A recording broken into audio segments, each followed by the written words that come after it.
오늘 말씀 제목은 제가 여행의 기쁨이라는 제목으로 준비해 보았습니다. 지난주에 휴가를 다녀왔어요. 그래서 우리 성도들, 우리 교회 처음으로 주일을 빼서 제가 다녀왔거든요. 근데 제가 뺄 수 있었던 것도 우리 교회 성도들이 허락해 주셔서 잘 다녀올 수 있었습니다. 저에겐 굉장한 위로의 시간이고 그리고 쉼의 시간이었었어요. 보통은 목사들이 이렇게 주일을 빼서 휴가를 가는 게 쉬운 일이 아닙니다. 근데 정말 필요하거든요. 왜냐면 늘 설교자의 이름으로 강단에 서서 말씀을 전하는데 목사들에게 가장 갈급한 것 가운데 하나가 내가 누군가에게 설교하는 것이 아니라 한 사람 그리고 한 설교자 앞에서 주님 앞에서 한 사람의 예배자로 서는 것이 참 갈급합니다. 이렇게 우리 성도들의 배려로 잘 다녀왔습니다. 허락해 주셔서 너무 감사하고요. 그리고 저 없는 동안 잘 자리를 지켜주셔서 다시 한번 감사드립니다. 잘하셨어요?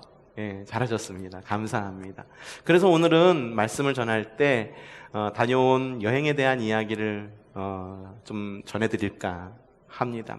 여행, 그래서 여행의 기쁨 말씀을 준비했습니다. 말씀 드릴까요?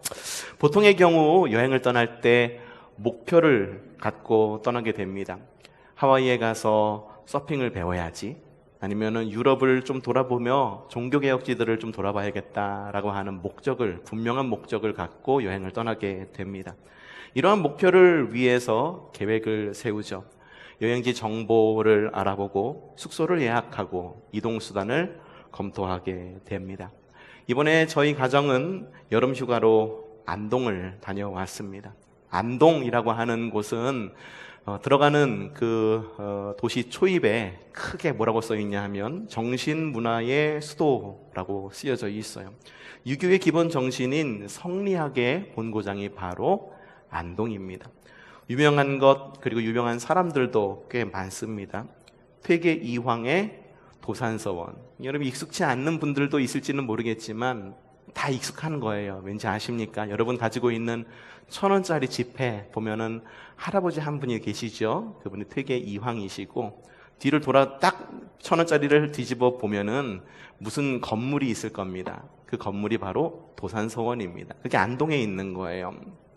퇴계 이황의 도산서원, 그리고 하회탈로 유명한 하회마을, 그리고 퇴계 이황의 후손인 시인이며 독립운동가였던 이육사라는 분 이름은 낯설지 모르지만 시는 아실 거예요. 청포도라고 하는 시, 우리가 학창시절에 배웠던 거죠. 내 고향 7월은 청포도가 익어가는 시절, 계절이었나요? 그런 이런 시인이었던 독립운동가였던 이육사. 놀라웠던 게 이 이육사, 이 독립운동가 시인이 퇴계 이황 선생님의 후손이더라고요.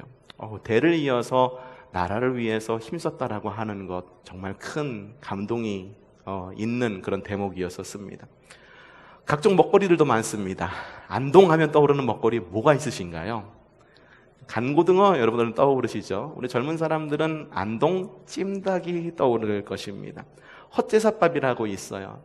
제사가 발달되어 있는 곳, 유교가 발달되다 보니까 제사가 발달됐죠. 그러니까는 평상시에도 제사밥처럼 만들어서 먹었대요. 비빔밥도 만들고. 그 비빔밥이 우리는 고추장에 비벼서 먹는 비빔밥인데 안동의 비빔밥은 양념 간장에 비벼 먹는 비빔밥. 생각만 해도 그냥 입맛을 돋구는 그런 음식들. 또 문어가 있어요. 문어. 왜 문어가 이렇게 발달되어 있냐면 제사상에 올리는 문어. 그 문어가 먹물을 품고 있죠. 그래서 이 선비를 뜻하는 그런 해상 동물이기도 합니다. 그래서 문어 음식이 굉장히 또 잘하기도 합니다.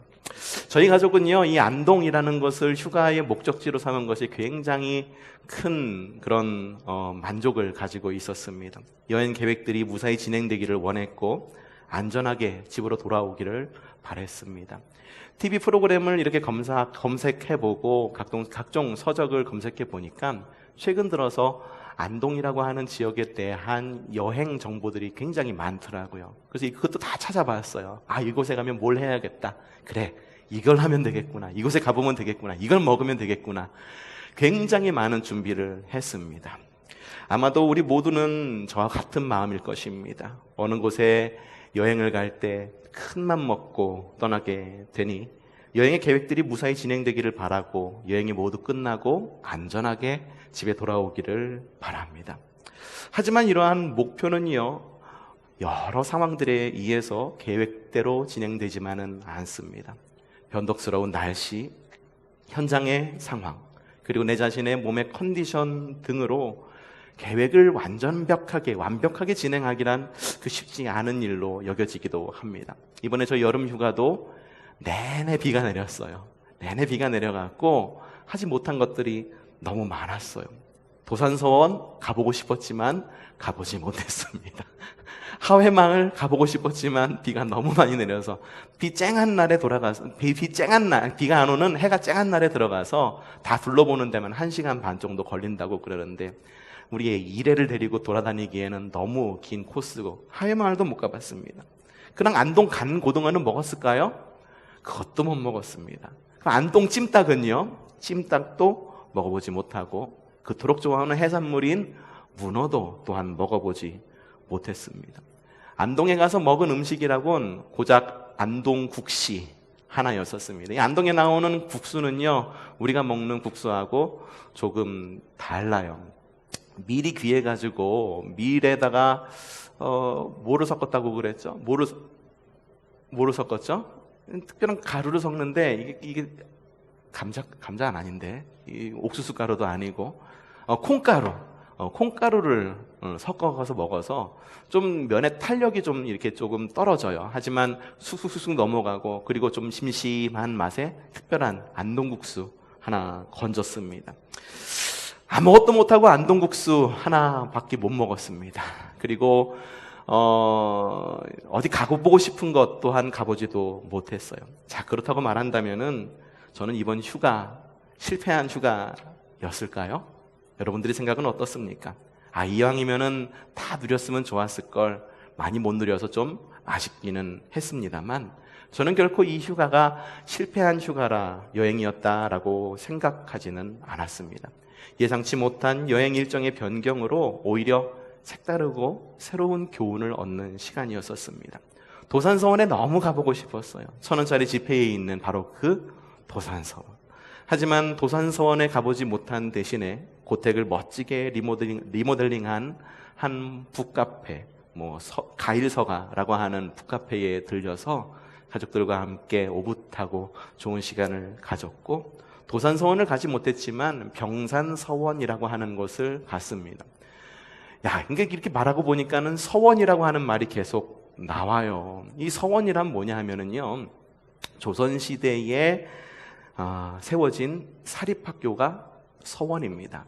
도산서원도 사립학교고요. 병산서원도 사립학교입니다. 그 지역마다 향교라는 것이 있죠. 향교는 뭘까요? 향교는 국립학교래요. 향교는 국립학교, 서원은 사립학교. 특별히 저는 병산서원을 들리면서 좀 많은 감동을 받았어요. 이 병산서원은 퇴계 이황 선생의 제자로 임진왜란의 국난을 아주 잘 극복한 명재상인 유성룡 선생을 기념해서 지은 학교가 바로 병산서원입니다. 유성룡 선생 이러니까 여러분들 잘 와닿지 않죠. 얼마 전에 TV에서 사극을 했었는데 징비록이라고 하는 TV 사극이 있었습니다. 기억하실는지 모르겠어요. 임진왜란을 기록하는데 우리가 이것도 잘했고 저것도 잘했고 어떤 그런 칭산일색의 어떤 실록이 아니라 이 임진왜란을 돌아보면서 우리는 이건 못했어, 저거는 못했어. 그러니까 앞으로 이런 일이 있을 때 조금 우리가 이런 면은 보듬고 다듬어서 이런 위기를 조금 더 잘 극복해야 된다라고 하는 굉장히 비판적인 시각을 갖고 쓴 임진왜란의 기록이 바로 징비록입니다. 이 징비록의 저자가 유성룡 선생이고요. 이 유성룡 선생을 기념해서 세운 사립학교가 바로 병산서원입니다. 그곳에 들렸어요. 역시 비가 많이 내리고 있었습니다. 우산을 쓰고 이렇게 들어가는데 다 둘러보고 나왔어요. 저희 아이하고 아내는 다 둘러보고서 나가는데 근데 저는 우연치 않게 어떤 한 분을 만나게 되었어요.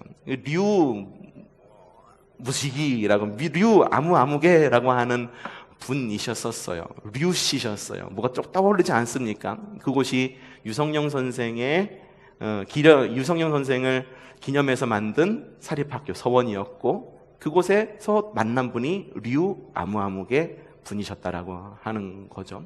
알아보니까는 그분이 서원직이었던 유성룡 선생의 종손 가운데에 한 분이었던 거예요. 서원을 지키는 분이었던 거예요. 병산서원을 이렇게 지켜보는데, 병산서원도 역시 지금의 우리의 학교처럼 여러 곳으로 나누어져 있어요. 학생들이 모여서 공부하는 곳, 학생들의 숙소, 교장 선생님의 숙소, 그리고 선생님들, 교수들의 숙소, 그리고 학생들의 숙소도 상급생들의 숙소, 하급생들의 숙소가 나눠져 있고, 그리고 학생들이 벌 받는 곳도 따로 마련되어 있고, 밥 짓는 것도 따로 마련되어 있더라고요. 근데 병선서원에서 가장 중심이 되는 건물이 뭐냐 하면은 바로 입교당이라고 하는 건물이에요. 그 입교당이라고 하는 건물에는 큰 툇마루가 있고, 양옆으로는 교장 선생님 방, 한쪽으로는 교수들의 방이 있어요. 이 병산서원의 입교당에 이렇게 보니까는 그곳에서 학생들이 어떻게 공부를 했을지가 이렇게 눈으로 그려지더라고요. 근데 이상한 걸 하나 발견했었어요.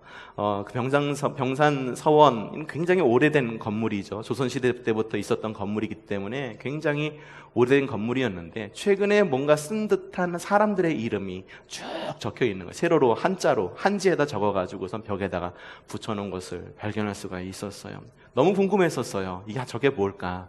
저게 아마 고증으로 그곳에서 공부했던 학생들의 이름이 아닐까, 출석부가 아닐까, 나름 생각도 해보았습니다. 근데 그때 마침 그 서원 직위인 류 선생님을 만나게 된 거죠. 물어봤어요.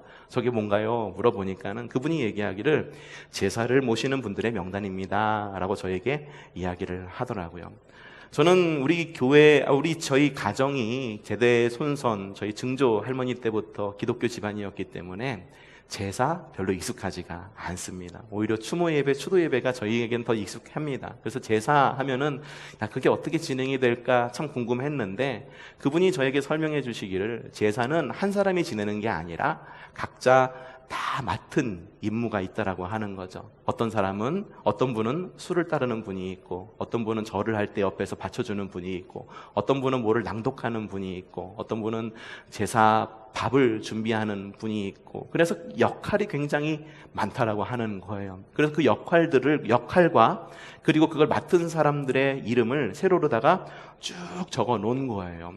근데요, 선생님, 근데 이 글씨가 최근에 쓰여진 것 같은데 맞나요? 그러니까 최근에 쓰여진 게 맞대요. 올해는 코로나 때문에 제사를 지내지는 못했다라고 그래요. 알고 보니까는 각 이 서원마다 그 조상들을 기리는 대표적인 그런 제사가 있었던 거예요. 그래서 제사를 지낼 때 그 제사를 지내는 도움을 주는 그 옆에서 돕는 사람들은 아무나 할 수가 없다라고 하는 거예요.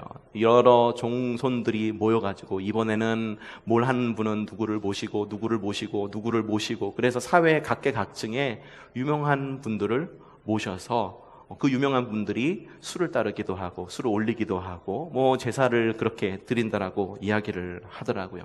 근데 예로부터 이 제사에 참여하는 게 굉장히 가문의 영광이었다라고 말합니다. 아무나 시키지 않았대요. 같은 종손끼리 안에서도 이 사람이 행실이 옳지 않다거나 맨날 술에 취해 있는 사람이라거나 그런 사람이라고 한다면 가차없이 제사에 아뜨리지 않았다라고 그럽니다. 그래서 이 병산서원 같은 이렇게 큰 상징이 있는 곳에 제사를 참여한다라고 하는 것은 굉장한 가문의 영광이었다라고 하는 거예요. 여기서 제사를 초대하는데 어떻게 초대하냐면 초대장을 보낸대요. 이렇게 한지에다가 이렇게 제사에 초대한다라고 하는 어떤 한문의 글을 써서 밀봉을 해서 그 당사자에게 전해주는데, 이것을 전해받은 사람은 가문의 영광이어서 그 초대장을 대대손손 자손들에게 물려주는 정도까지이고, 그리고 이걸 개봉하기 전에 누군가가 가져올 거 아니에요. 그걸 손으로 개봉하기 전에 정화수를 떠놓고 그 앞에서 이렇게 우리말로 따지면은 기도하고 절하고 그 다음에 아주 정성스럽게 뜯어서 그걸 열어봤다라고 이야기를 하더라고요. 저는 그 대목에서 굉장히 큰 도전을 받았습니다. 어쩌면 이미 지나간 시절에 유학도 드리고 어쩌면 그들의 제사는 우리의 예배에 비해서 어떤 그런 차선의 가치로 여겨질지도 모릅니다. 하지만 그들이 우리가 예배를 대하는 모습보다 훨씬 더 경건하고 진지하게 제사를 대하는 모습을 보면서 저는 정말 큰 도전을 받았습니다. 매 주마다 우리 교회도 마찬가지고 그리고 다른 교회도 마찬가지지만 예배 임사자를 넣죠. 근데 예배 임사자를 갖다가 넣고 그리고 우리가 예배 안으로 나아올 때에 과연 우리가 세상 사람들이 말하는 우리가 어쩌면은 굉장히 좀 하찮게 여기는지도 모르는 그런 유학도들, 야 제사 없어져야 될 거야, 제사 우리 믿는 사람들인데 못 들어, 제사 그거 우상숭배 아니야 라고 생각되어지는 그 제사를 모시는 사람들도 제사에 초대받아서 제사의 한 일원으로 참여하는 것을 대대손손 굉장한 영광으로 생각한다라는 것을 보면서 야 우리가 하나님의 부르심을 받아서 예배에 참석하는데 이렇게 우리가 우상숭배를 하는 사람들이라고 생각하는 이 유학도들의 제사만큼도 못한 예배를 우리가 준비하는 것은 아닌가라는 생각이 마음속으로 들어서 굉장히 큰 찔림을 받았습니다. 예상 못한 여행 일정의 변경으로 저는 큰 교훈을 얻었습니다. 야, 제사가 옳다, 그르다라고 하는 어떤 신앙적 논쟁을 떠나서 우리가 하나님을 예배하는 그 자세를 뒤돌아보게 되었습니다. 비록 우리 가정이 준비하고 그리고 계획했던 그 모든 순서와 방문지 먹을 것들은 먹지도 못하고 방문하지는 못했지만 저는 그런 마음이 들었어요. 야 내년에 한번 안동에 한번 다시 한번 가봐야겠다. 야 이러한 새로운 희망과 목표를 세우게 됐습니다. 그러면서 속으로 그런 성경 말씀이 떠올랐습니다. 사람이 마음으로 자기 앞길을 계획하지만 그 발걸음을 인도하시는 분은 여호와시다. 주님이시다. 야, 내 뜻대로 되는 것은 정말 하나도 없구나 라는 생각이 들었습니다. 우리의 인생과 여행은 참 신비롭습니다. 설령 우리가 원하던 것을 얻지 못하고 예상치 못한 실패와 시련과 좌절을 겪는다 할지라도 우리는 그 안에서 얼마든지 기쁨을 찾아내고 행복을 누리며 소중한 교훈을 얻을 수 있기 때문입니다. 성경에는 여행자라는 말과 비슷한 단어가 등장을 하는데 그것이 바로 나그네라는 단어입니다. 성경 안에 많은 믿음의 선진들은 스스로를 나그네라고 이야기했습니다. 모세는 스스로를 뭐라고 이야기했을까요? 사도행전에 모세에 대한 이야기가 나오는데 이렇게 적혀 있습니다. 이 말을 듣고서 모세는 도망하여 미디안 땅에서 나그네가 되었습니다. 후손들이 바라본 모세의 정체성은 무엇이었나요? 나그네였다라고 하는 거예요. 예수님은 당신의 정체성을 뭐라고 이야기했을까요? 너희는 내가 줄일 때에 내게 먹을 것을 주었고 목마를 때에 마실 것을 주었으며 나그네로 있었을 때에 영접하였다라고 이야기하고 있어요. 예수님도 당신 스스로를 이야기할 때 나그네였다라고 이야기를 하고 계십니다. 히브리서 11장은 믿음장입니다. 많은 믿음의 선진들이 등장하는 이 믿음장에서 믿음의 선진들을 뭐라고 정의 내리느냐? 이 사람들은 모두 믿음을 따라 살다가 죽었습니다. 그들은 약속하신 것을 받지는 못했지만 그것을 멀리서 바라보고 반겼으며 땅에서는 길손과 나그네 신세였음을 고백하였습니다. 우리의 믿음의 선조들도 그들 스스로를 나그네라고 이야기를 하고 있습니다. 또한 초대교회 성도들 역시 옆에서 바라보는 그런 신앙의 선배가 초대교회 성도들을 바라보았을 때 역시 그들을 나그네라고 여겼습니다. 베드로전서의 말씀이죠. 예수 그리스도의 사도인 베드로가 본도와 갈라디아와 갑바도기와 아시아와 비두냐에 흩어져 사는 나그네들인 택하심을 입은 이들에게 이 편지를 씁니다 라고 이야기를 합니다. 그러면 우리는 누구일까요? 우리의 정체성 역시 나그네다라고 하는 거예요. 쉽게 얘기해서 삶을 여행하는 여행자다라고 하는 것입니다. 여행을 준비하고 계획하더라도 여러 상황에 따라 일정이 변동될 수 있듯 하나님 나라의 삶을 살아갈 때에도 예상치 못한 많은 변화들과 변동들이 있기 마련입니다. 여러분은 여러분들 삶을 살면서 여러분이 계획했던 것 모두 이루고 사셨나요? 아니면 이루어지지 않은 것들이 훨씬 많으신가요? 여러분 살면 살수록 느껴지는 것이 그거죠. 야, 내 인생 내 뜻대로 되는 거 하나도 없구나 라고 느껴질 것입니다. 여러분의 자녀는 어떤가요? 우리 자녀가 이렇게 컸으면 좋겠는데 그대로 크던가요? 그대로 크지 않습니다. 미국의 한 학자가 마이너리그 야구 선수들을 연구했습니다. 야구 선수들이에요. 마이너리그, 메이저리그가 아니라 마이너리그. 그 누구도 그런 꿈을 가진 사람은 없을 겁니다. 야, 나는 커서 마이너리그 선수가 될 거야. 이런 꿈을 가진 야구 선수는 아무것도 없을 것입니다. 그런데 베이스볼 큐브닷컴에 의하면 2000년부터 2011년까지 신인 선발 결과에 따르면 프로 구단에 선발된 선수는 총 17,925명이다라고 합니다. 엄청 많죠? 17,000명이 돼요. 이 중에서 메이저리그에서 단 한 번이라도 뛴 선수, 메이저리그에서 단 한 번 나가서 메이저리그에서 등판되어서 한 번이라도 배트를 잡아보거나 한 번이라도 공을 잡아보거나 한 번이라도 수비수로 나갔던 사람의 명수는 몇 명이냐면은 1326명밖에 되지 않는다라고 이야기를 해요. 약 7.4%밖에 되지 않는다라고 이야기를 합니다. 마이너리거로 선수 생활을 마감한 선수들은 원래 목표와는 다른 삶을 살았을 것입니다. 마이너리그에서 뛰는 사람은 누구나 메이저리그를 꿈꿨기 때문이죠. 비록 그들은 크게 성공한 삶을 살지는 못했지만 그들은 자기의 삶을 살아냅니다. 마이너리그 선수들은요. 메이저리그에 가지는 못했지만 그들의 삶을 충실히 살아냈다라고 하는 거예요. 경기에 출전을 합니다. 마이너리그 선수라고 그래서 에이, 메이저리그 가지도 못할 것, 그까짓 것 좀 대충 하지라고 하는 마이너리그 선수가 있을까요? 아무도 없습니다. 선수라면 그 자리에서 자신에게 주어진 임무와 자신에게 주어진 수비, 공격, 타자, 이런 자신의 있는 위치에서 최선을 다해 살았습니다. 자신의 인생을 살아냈습니다. 마이너리그 선수 생활을 하면서 사랑하는 배우자를 만나 가정도 꾸립니다. 어떤 선수는 메이저리그에 한 번도 올라가지 못했지만 마이너리그에서 은퇴하면서 코치가 되어서 후진 양성을 하게 되는데 그 후진들 가운데에는 메이저리그에 진출하는 선수들도 있었습니다. 마이너리그에서 활동한 선수들, 그 선수들은 그 과정 가운데에서 원래의 목적인 메이저리그에 올라가지는 못했지만 더 소중한 것들을 많이 얻었다는 것을 볼 수가 있죠. 살아남았습니다. 마이너리그에서 살아남아서 끝까지 최선을 다하는 삶을 살았습니다. 그리고 그 마이너리그에서 사랑하는 가족을 얻었으며 평생을 들여 이룬 성취 또한 있었습니다. 믿음의 선진들이라고 해서 믿음으로 가는 삶의 여행길이 순조롭고 쉬웠을까요? 만약 그랬다라고 말한다면 우리의 믿음의 선진들은 스스로를 나그네였다라고 말하지 않았을 것입니다. 비록 믿음의 선진들과 현재 우리 그리스도인들의 삶이 나그네 여행처럼 한 치 앞도 볼 수 없을지라도 믿음의 선진들과 우리는 이런 삶의 여정을 주님 안에서 때때로 주시는 교훈과 때때로 주시는 은혜로 강건함을 누리며 하루하루를 살아갑니다. 그렇기 때문에 우리의 인생과 여행은 그리스도 안에서의 신비인 것입니다.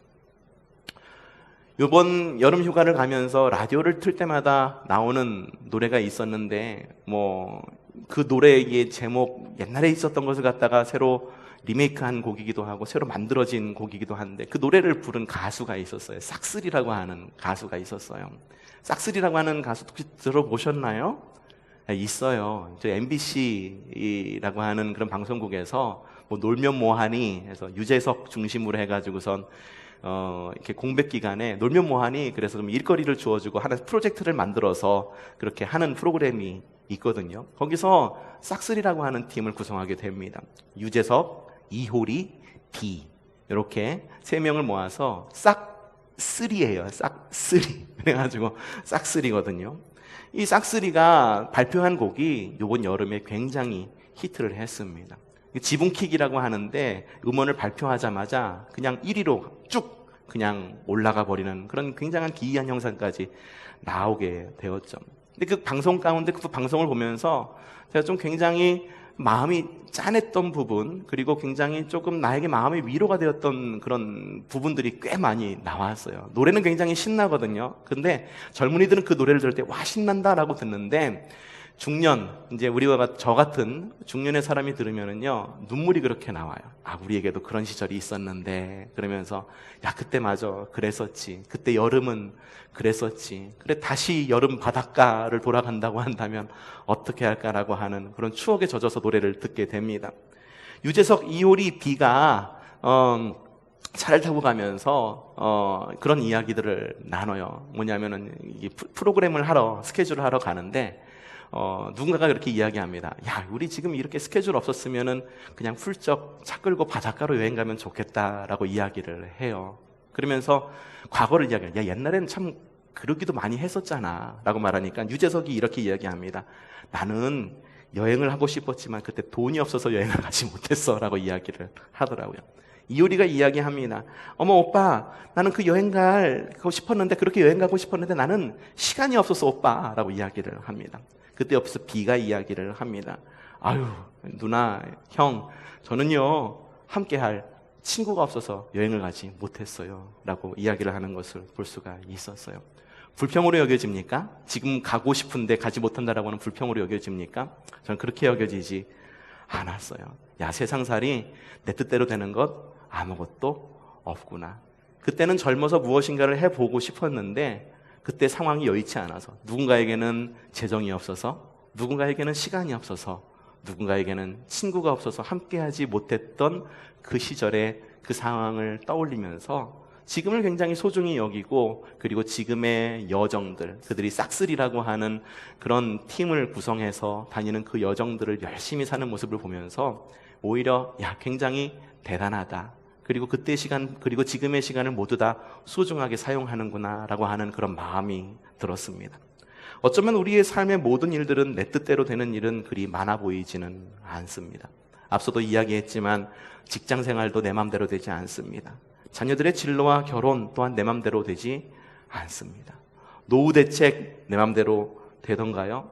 되지 않습니다. 저희 가정도 노후 대책으로 일정 금액의 그 펜션을 이렇게 붓고 있었어요. 근데 갑자기 이 코로나가 터지고 그래서 여러 상황 가운데에 이렇게 몰리게 되니까 저희 가정도 붓던 거 붓지를 못하고 있다가 결국은 깨서 이렇게 사용을 하고 있거든요. 과연 노년의 때 우리 어떻게 살아가야 될지, 붓고 있는 게 아무것도 없으니까 그런 생각이 들기도 합니다만, 내 인생 내 멋대로 되는 것, 내 마음대로 되는 것 없었더라고 하는 거죠. 심지어 우리의 건강한 신앙생활조차 내 생각대로 되는 것이 없어 보입니다. 마치 목표하고 계획한 여행 일정이 마구 뒤틀리고 여행 일정이 변경되어서 내가 목표로 한 것 하나도 이루지 못하는 듯 보입니다.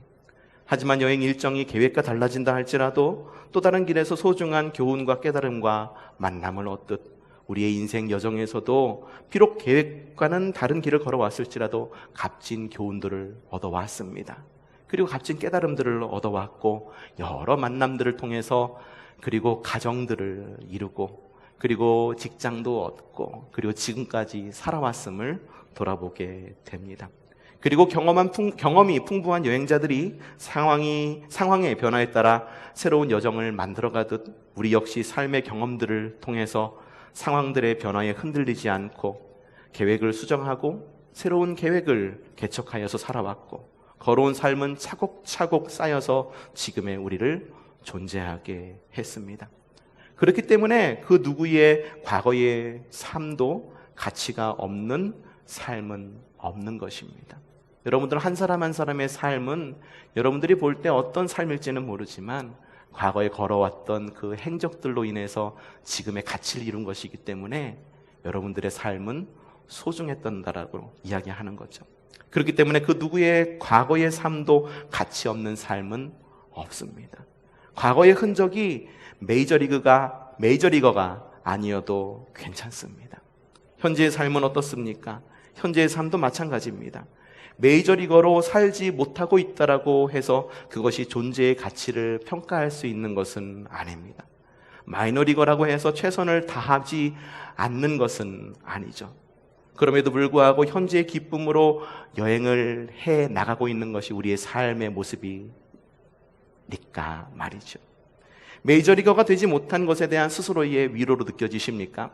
야, 내가 마이너리그로 살고 있는 거 그냥 내가 이렇게 말이라도 해야지 내가 위로가 되지 라고 하는 것으로 여겨집니까? 결코 그런 것이 아닙니다. 오늘 성경 말씀으로 돌아와서 처음으로 오늘 성경 말씀 읽죠. 오늘 성경에서는 바울은 뭐라고 이야기하냐면 빌립보서 4장 4절에 이렇게 이야기합니다. 함께 읽어보죠. 시작. 주님 안에서 항상 기뻐하십시오. 다시 말합니다. 기뻐하십시오 라고 이야기합니다. 그리고 이 말씀에 덧붙여 또 뭐라고 이야기하느냐. 빌립보서 4장 11절에 이렇게 얘기합니다. 내가 궁핍해서 이렇게 말하는 것이 아닙니다. 나는 어떤 처지에서도 스스로 만족하는 법을 배웠습니다. 스스로 만족하는 법, 스스로 자족하는 법이라고 개역개정 성경에는 적혀 있습니다. 바울이 항상 기뻐하십시오, 다시 말합니다, 기뻐하십시오 라고 말하는 것은 내가 지금 현재의 상황이 메이저리거가 아니고 마이너리거이기 때문에 말하는 것이 아닙니다. 궁핍해서 이렇게 말하는 것이 아닙니다. 나는 어떤 처지에 처해서도 뒤에는 뭐냐면 내가 배고파도 어쩌도 어떤 상황에 있을지라도 나는 주님 안에서 기뻐합니다 라고 이야기하는 것을 볼 수가 있습니다. 제가 여러분의 삶이 마이너리거더라도 괜찮다, 어떠한 삶의 모습이라도 괜찮다라고 말하는 것은 우리의 삶 혹은 여러분의 삶이 다른 사람의 삶에 비해서 너무 못하고 다른 사람들과 비교해서 너무 안 된 삶을 살기 때문에 아유 그래 그런 모습이라도 사는 게 우리에게 은혜이지 라고 말하는 것이 아닙니다. 바울도 그렇게 이야기를 하고 있는 거예요. 내가 궁핍해서 이렇게 말하는 것이 아닙니다. 내가 이러한 삶을 모습으로 살아가기 때문에 말하는 것이 아닙니다.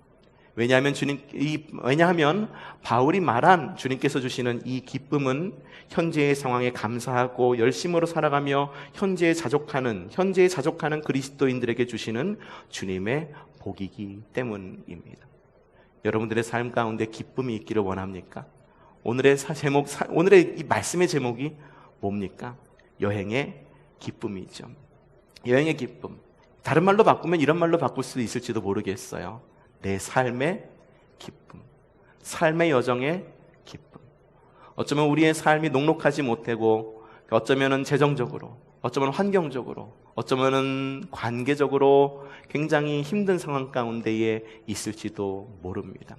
이걸 바울의 말로 바꿔서 이야기하면 그겁니다. 내가 이런 상황에 있기 때문에 말하는 것이 아니라 나에게는 주님께서 주신 기쁨이 있다라고 이야기를 하고 있는 겁니다. 여행의 목적지를 완전히 이루는 것만이 여행의 궁극적인 유익은 아니다라고 하는 거죠. 우리의 삶은 여행과 매우 닮아 있습니다. 목적과 계획이 있습니다. 설령 원하는 것을 얻지 못해도 예상치 못한 일정의 변경, 그리고 진로의 변경이 있다 할지라도 그 가운데에서, 그 과정에서 얼마든지 기쁨과 행복을 누릴 수 있습니다. 그러한 기쁨을 누리기를 원하십니까? 그렇다면 환경의 변화로 변화된 여행 일정에 당황하거나 불평하지 않고 변화된 일정 가운데 주시는 새로운 교훈과 주님의 은혜를 누리며 새로운 희망과 목표를 발견하는 그러한 삶을 살아가시기를 바랍니다. 여러분, 세상 사람들의 그런 기준으로 본다고 한다면 지난 우리 가정의 휴가와 여행은 완전히 망친 휴가와 과정이고 여행이었을지도 모릅니다.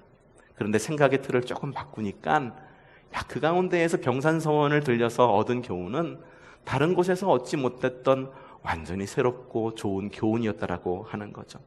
그러니 새로운 희망과 새로운 목표를 발견하고 그 가운데에서 우리가 새로운 희망 가운데 살아가는 것이 중요하다라고 하는 것입니다. 직장을 다니면서 어떤 경우에는 굉장히 불평이 있을 수도 있어요. 삶을 살다 보면은 배우자에 대한 불평도 있을 수도 있습니다. 환경에 대한 불평도 있을 수도 있습니다. 하지만 그 모든 것들을 불평으로만 여기고 내가 계획했던 건 이런 것이 아닌데 라고만 생각한다면 변화된 일정 가운데 주시는 주님의 은혜와 복은 누리기 힘들다라고 하는 거죠. 그러니 우리가 기쁨의 삶을 살기를 원한다면 새로운 교훈 안에서 비록 우리의 삶은 변화된 환경 속에서 이리저리 흔들릴지는 모르지만 그 가운데에서 새로운 목표를 바라보고 새로운 희망을 바라보고 그 가운데에서 새로운 삶의 희망과 목표를 찾는 그런 삶을 살아가시기를 바랍니다. 우리가 자족할 때 주님은 새 희망과 기쁨의 복을 주십니다. 그리고 또한 이러한 여행의 기쁨을 누리는 자들만이 할 수 있는 믿음의 고백이 있습니다. 무엇이냐? 그것이 바로 빌립보서 2장 13절 말씀입니다. 우리 이 말씀 힘차게 한번 읽어볼까요? 시작. 나에게 능력 주시는 분 안에서 나는 모든 것을 할 수 있습니다. 맞습니다. 나에게 능력을 주시는 분 안에서 나는 모든 것을 할 수 있습니다. 그러니 여러분, 우리의 삶이 비록 일정이 바뀐 여행과 같다 할지라도 좌절하지 마시고 바뀐 그 일정 가운데에서 주시는 새로운 은혜와 새로운 교훈들을 따라서 새 희망과 새 비전을 바라보는 저와 여러분이 되기를 바랍니다. 그렇게 되기를 바랍니까? 함께 옆에 사람과 이야기를 합시다. 새 희망과 새 비전을 발견합시다. 변하던 일정 가운데에서 세상이 우리를 흔들지라도 우리는 흔들리지 않습니다. 나에게 능력 주시는 분 안에서 나는 모든 것을 할 수 있습니다. 그러한 희망을 갖고 이 땅 가운데에서 여행의 즐거움, 그리고 일생 여정의 즐거움을 누리는 저와 여러분이 되기를 주님의 이름으로 축복합니다. 내가 주께